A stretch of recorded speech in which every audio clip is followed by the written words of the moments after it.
Hey guys, I just wanted to take a minute and touch base with people. I feel like we are so alienated from one another right now. And so I just wanted to get on here and just have open talk about keeping our head above water and some tips that I'm using to do that. And just would love to hear your feedback on things that you're doing as well. So yeah, I mean, I've had a few fears. Have you? This is all crazy. It's sort of very, very surreal. And first and foremost, I really want to say thank you to all of the people who are out there on the front lines and all of our healthcare workers and essential people and even non essential people that may be considered non essential, but we know that you're essential too. So thank you for everybody and all that you're doing, yeah, to help keep us safe and well. And I hope that everybody is staying safe and well. Um, so yeah, I'm feeling a little cooped up and I've got a few little things that I've been doing to keep my head above water. Um, as a emotions mentor coach and a parenting coach, I recognize how important that the emotions are and how the emotions and the thoughts affect your body and your brain and how that can have an effect on your health. And so knowing that makes me be very mindful about the things that I'm doing to make sure that I am giving my body the best opportunity to stay healthy. So I wanted to share those tips with you. Um, First of all, Clifton Strengths. I don't know if you've heard of that or not, but I have done that Clifton Strengths test, and you can get a book online. This one's for leadership, but there's another one that will include the test on there. And so just knowing myself a little bit better and knowing my strengths and my weaknesses has really helped me during this time. My top 5 strengths, 4 out of the 5 are all relational. So when I'm having issues, I know, okay, well, it's probably because I'm this way and I'm not getting to do this. So it's really helped. There's also a couple other options that you have. Emotional intelligence is excellent. I have not gotten to this yet, but I know that there are some really good things about that. So that's something I plan on doing. And also another thing that helps you get to know yourself a little bit better too is the Enneagram, the road back to you and the Enneagram. I think you've seen a lot of things about that. People are posting things about that too. So just a few things that maybe if you have some extra time now, I know getting to know ourselves and just taking time for things like that because it's not always a fun thing to work through those things. It's not an easy thing, but this might be a good time to do that.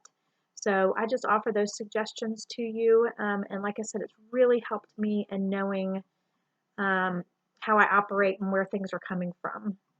So what I am doing is realizing what the things that I can control. I can control my choices. I can control my attitude, my focus, my boundaries, movement, and getting balance. So those are some things that right now I can control. And one of the things I'm doing is being very intentional with my time um, to make sure I have some time to myself because when we're all in the house together, sometimes it can get a little crowded, if you know what I mean. So, yeah, I'm taking some time to myself and I'm writing in a gratitude journal. So, 2 minutes every day for 21 days in a row can rewire your brain to start working more optimistically. So, really focusing on the positives is extremely important. So, take time to start your day off if you can and write down at least 3 things that you are very thankful about. Um, yeah, that's one of the biggest things that I'm doing. I also do a devotional. I don't know if you're familiar with the Bible app. It's YouVersion Bible app, and they have a lot of different devotionals in there. Well, it's this little brown one here, YouVersion Bible app. So they have different devotionals, and so I pick different things. Right now, I'm on ones that have to do with emotions, because that's where I need, to keep my focus and to keep keep my things in check. There's also a Reflect app, which I like too. It is like meditation, but that's on scripture, and that just works for me because sometimes we can get overwhelmed and not know what to say or what to pray. And so that app is really a good one that I've enjoyed as well. If those things are not for you, there's also an app called Calm, and they have different meditations in there too, and it does have different moods. You can kind of gauge your mood, and it does different things for that. That one does cost monthly, so I haven't actually tried that one, but I think there's one called Soul Time too, which is like the Christian version of Calm in a way, and that also costs monthly. But those are some great things to do to start your day. And did you know that dopamine, which is a neurotransmitter that plays a part in our pleasure, floods our body when we're positive? So staying positive is really important. And our subconscious kind of takes it. It can't establish between reality and not reality. So the things that we put into our mind we're going to act upon and stuff like that. So to me, I'm filling it with scripture and God's promises and things like that. If that works for you, that's great. Or else you can do, positive affirmations. And one of the things that's going to really help when you're doing that too is pairing that with something like an essential oil. So it's kind of training your brain. So maybe when you smell that scent, you're going to go back to that scripture or that positive affirmation and stuff too. So you're training your brain for those positive things. So that's something good. Limiting your negativity. One of my top 5 strengths is empathy. So I really tend to take on other things, other people's things, and things like that. And so I know in a time like this, I really need to limit the negativity. So I'm not putting my head in the sand. I'm being informed. I'm being smart and educated and cautious. But I know when I've had my limits of the negativity. So I just either don't look at Facebook or I don't look at the news or something like that. So yeah, I try to limit that negativity. And one of the things that I'm starting to read too is a great book called The 4-8 Principle. And it says the secret to a joy-filled life. And it's based on Philippians 4:8, but about focusing on what's true and what's right and what's noble and things like that. And it gives a lot of the science in there too about how your brain works and why we should focus on those things. Nutrition. So 90% of our feel-good hormone, the serotonin, is in our gut, and also around 70% of our immune system is also in our gut. So that's important to keep your nutrition in check. And I need that feel-good hormone as much as possible. So I'm being very mindful of that. Not to say that I'm not overindulging in chocolate sometimes and things like that too. I mean, let's be real. But I've been doing Noom, which is an app. I've been doing that since January, and it's really on changing your habits. So I've been thankful to have that alongside me. One of my weaknesses, I guess, if you will say, is the discipline part that I learned from the Clifton Strengths. And so, but I'm responsible. So I'm pairing my being not disciplined very well with being responsible. And that Noom app works great for me to help me keep my nutrition in check and all of that. I'm taking supplements, which I use doTERRA's Lifelong Vitality supplements. These, you hear tremendous stories from people who use these. I always wondered why it affects mood. It does. It helps with mood. It's been great. So I take my vitamins all the time because we're not always getting our nutrition from our food. And I also take Adaptive right here. Now this is one of our new supplements, and it is called the Calming Blend capsules. It has GABA, which is like the brakes. So when we start to feel anxious or when we start to get in that fight or flight mode, the GABA is like the brakes that will stop that and help us just calm back down and stuff. And it also helps boost serotonin. Also, it's got ahi flower in there.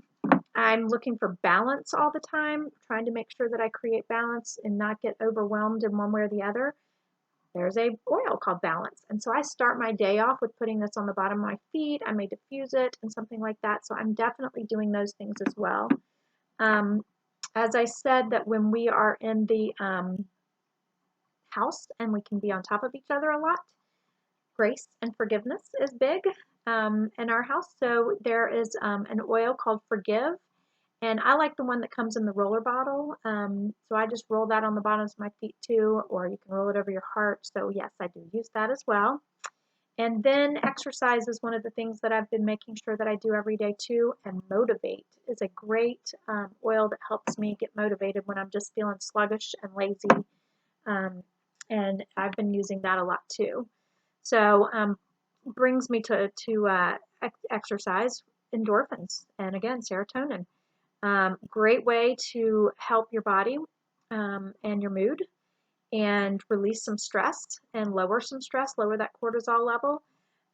The Fitbit app, I don't know if anybody has a Fitbit, but right now they're giving away 3 months of their Fitbit Premium for free.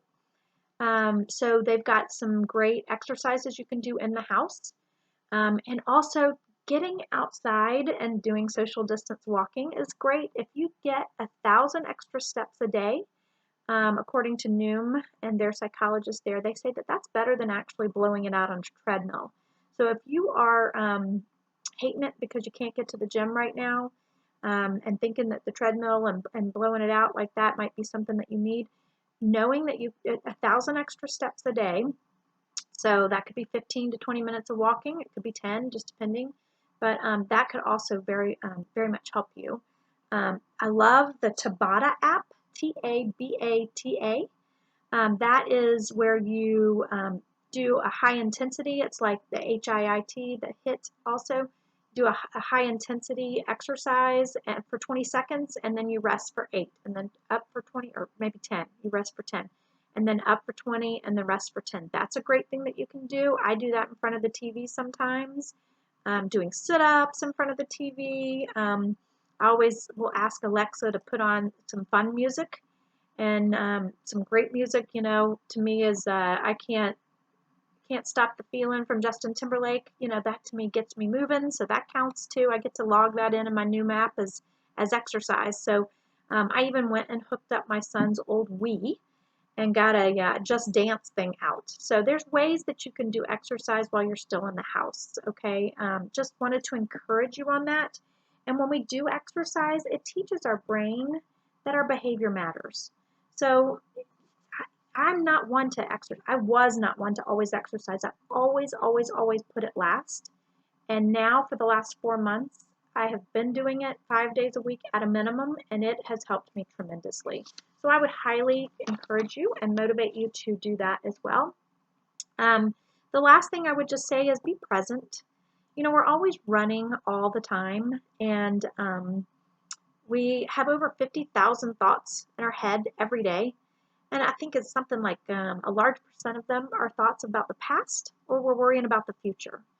But let's just focus on being present. Focus on the positive things. Focus on enjoying this time that we have now. We may not get our kids under our roof again like we have before. We may not get this time with our spouse. We may not get this time intentionally talking to our parents every day, or whatever it is. You may not get this time back.